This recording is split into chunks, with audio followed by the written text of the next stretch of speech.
This video only includes reality. Neuroplasticity is the ability of our nervous system to change, including in ways that we consciously want, believe, or are told will be better. In this section, we will answer some common questions about neuroplasticity. First of all, I would like to say that plasticity is not the goal. Plasticity is simply the state or capacity of our brain to change. The question is what you want to change and for what purpose, what you want to change for what you want to achieve. For example, you may have specific goals, such as learning a new language, developing a new muscle skill, getting better at maths, or getting rid of bad feelings associated with a particular experience. Or you may have general goals, such as becoming more creative, more focused, or less stressed. Yes, our goal is to learn how to access plasticity when we want to, and how to use that plasticity for a specific purpose. Secondly, there are different forms of plasticity, like long-term potentiation and long-term depression, not emotional depression, or spike-timed plasticity. These are names that describe cellular phenomena, the actual pathways between synapses between nerve cells. But for the best understanding of plasticity, instead of thinking of plasticity in this way, it is better to think of it in terms of short-term, medium-term, and long-term plasticity. Short-term plasticity is the changes you want to make during the day, but don't want to keep for a long time. For example, getting up early on a particular day to catch a plane. Medium-term plasticity is things like going on holiday to Paris and learning lots of details about food, hotels, and travel in Paris. You need these things for more than one day, but if you're never going to go to Paris again, you don't need them in the long term. When we talk about plasticity, we are usually talking about long-term, permanent plasticity. It is like a child learning to walk when it does not know how to walk. When a child learns how to walk, it no longer has to think about how to walk, or like learning a language. Neuroplasticity and optimizing our brains is based on a deeper foundation, and this foundation governs neuroplasticity. In fact, this basic system called autonomic arousal governs our whole life, including the 24-hour wake-sleep cycle.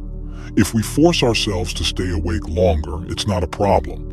We may do it for a night or two, but we are almost always awake for part of the day and asleep for part of the day. I've said this before, but I'll say it again. The triggering of plasticity in learning happens when we show great focus and attention. That is, when we are sleep deprived. This focus and attention is key because of the neurochemicals involved. But the actual rewiring and recalibration in the brain and between the nerves happens in deep sleep or non-sleep deep rest. In other words, you trigger the change and it happens while you sleep. So if you want to learn something new or change a behavior, the first thing you need to do is to concentrate. The second is to have a good and deep sleep at night after this concentration. Because although neuroplasticity is activated by intense concentration, the real change happens during sleep. Your brain tends to automate the maximum number of behaviors, but for the brain to automate a new behavior, it needs to focus on its duration, how long it takes, its pathway, how it happens, and its consequences. These concepts are important when learning a new language, a new sport, a new concept, or in therapy to overcome trauma. Duration, path, result.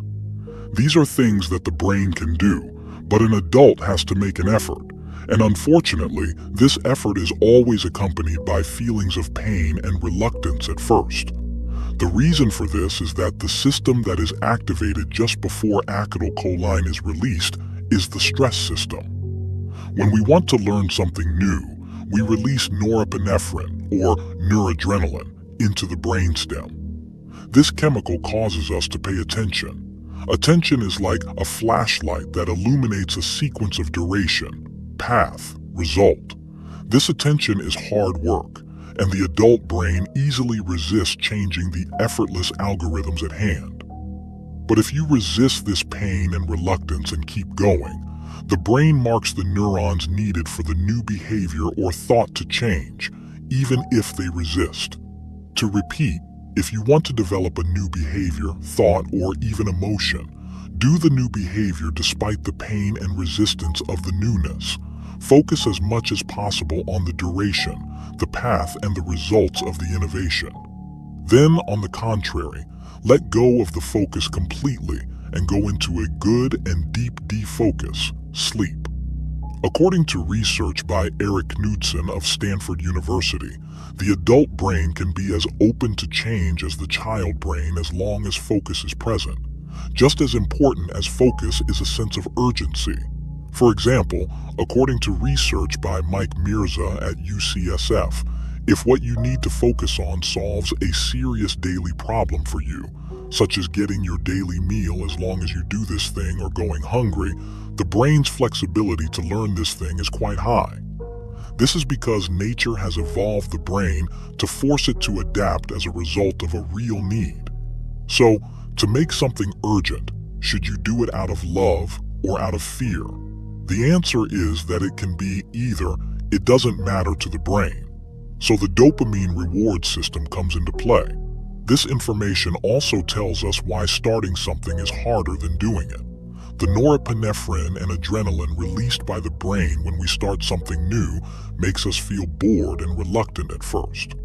Acetylcholine is associated with attention, and norepinephrine is associated with initial stress. Another important hormone is dopamine. Dopamine is a hormone that nature has developed to help all animals know that they are on the right track and to keep them on the right track. Many people know dopamine as a hormone that is released when we achieve something. And yes, dopamine is released in those cases. But dopamine is also released when you reach every cornerstone of the real goal, or when you feel yourself moving towards that goal. For example, you have a goal of finishing a book of 300 pages. Yes, you will also release dopamine when the book is finished. But when you set yourself the goal of writing 5 pages a day and write 5 pages every day, you also secrete dopamine every day. If you are someone who gets a high level of attention at the beginning of the day, you need to start things early. But here, we are going to deviate from something that is often said, that you need to do the most difficult and critical work first. Sometimes the most difficult and critical tasks require creativity, and creativity is best achieved when the brain is calm and slightly sleepy. For example, when I first wake up in the morning, I am not very alert. I am more sleepy, and it takes me time to move from that state to a state of attention. So the early morning is not a good time for me to answer emails or do calculations in a linear way. I need 2 hours after waking to do that. For many people, the middle of the morning is when they are in a state of heightened attention and focus. The brain has circuits that connect the forebrain to the basal ganglia, which play a role in rational thought and action. Dopamine, a molecule in the brain, binds to different receptors and influences whether we are likely to act or not. When working in a focused way, it is important to eliminate distractions and stimuli that can steal your attention. This can be done by turning off the internet, taking the phone into another room, or creating a quiet working environment. As we work, our mental alertness and energy levels fluctuate. A quiet working environment is best when we are alert, while people's voices or music in the background can help when we are tired. Exercise in the morning can increase mental alertness, but should not be too heavy to avoid mental fatigue. Diet also affects alertness, with low carbohydrate meals increasing alertness and heavier meals decreasing alertness. It's important to control your food intake, stay hydrated, and take breaks to rest during the day. Working late and consuming stimulants such as coffee can disrupt sleep patterns. The scientific data I'm about to share with you contains very important information about the sleep-wake cycle. Knowing this can prevent you from becoming unnecessarily anxious. Charles Czeisler, a doctor at Harvard Medical School, has shown that we are most awake in the circadian cycle very late in the day. Many people are wide awake when they go to bed, even though they are ready to sleep. And they think it's unnatural and they think there's something wrong with them. But it's very natural. It's thought that the reason for this late wakefulness is that people prepare for a safe night's sleep before they go to sleep, because historically humans are very vulnerable to attack by other humans and predators while they sleep. The sudden urge to clean the kitchen at night or to organize things or just general internal anxiety is a natural thing that lasts about 45 to 60 minutes. This is the time when people are usually thinking about things to do the next day and worrying about not being able to sleep. Once you know this information, you know that there will be a late night wakefulness. You know that it's natural and you stop worrying about it.